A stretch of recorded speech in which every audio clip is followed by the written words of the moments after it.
आपल्यासोबत आमदार शशिकांत शिंदे त्यांच्याशी आपण बातचीत करणार आहोत. शशिकांतजी, अंतिम टप्प्यामध्ये आता हे हिवाळी अधिवेशन आलेलं आहे. अंतिम आठवडा प्रस्ताव होणार आहे.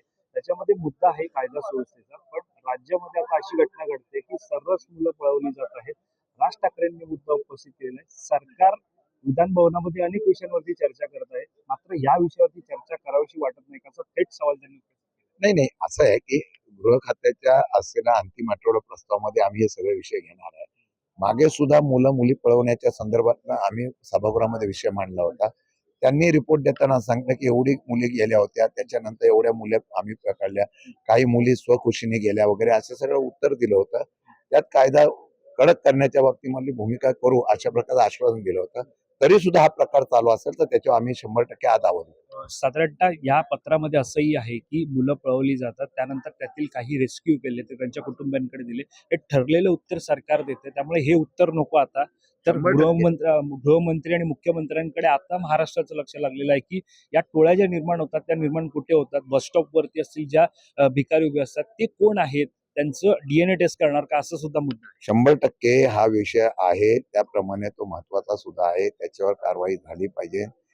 ज्या पद्धतीने या असलेले रॅकेट आहे ते उद्ध्वस्त झालं पाहिजे, त्याच्या मुळाशी जाऊन कारवाई केली पाहिजे, या मताचे आम्ही सहमत आहोत. परिषदेमध्ये एक बिल आलं होतं, त्याच्यावरती चर्चा सुद्धा झाली, मात्र विरोध सुद्धा होता. नेमका काय बिल होतं, काय सांगा? पणन खात्याचं बिल आणलेलं आहे, खाजगीकरणाचं बिल आहे, आमचा त्याला विरोध आहे. निवडणुका न घेता नॉमिनेट करायची आणि कार्यकर्त्यांची सोय करायची. नॅशनल बाजार समितीचं नाव दिलं गेलेलं आहे, परंतु प्रत्यक्ष आहे त्या बाजार समिती देशोधडीला लावलेल्या आहेत. आणि या बाजार समितीच्या कायद्याच्या संदर्भातून जी काय त्यांनी निर्णय घेतलेले आहेत ते चुकीचे घेतलेले आहेत. त्याला आम्हाला विरोध करायचा आणि त्या विरोध केल्यानंतर कोर्ट मॅटर चालू आहे.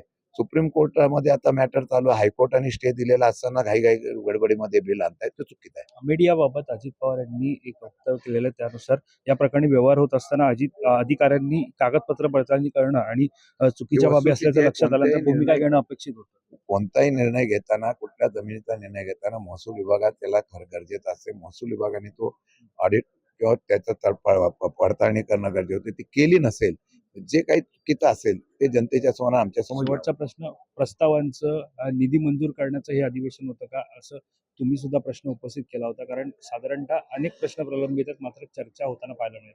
हे खरी वस्तुस्थिती आहे की आता कुठल्याही चर्चा होत नाही. फक्त बिलं पुरवणी मागण्या मंजूर करण्यासाठीच हे अधिवेशन आहे.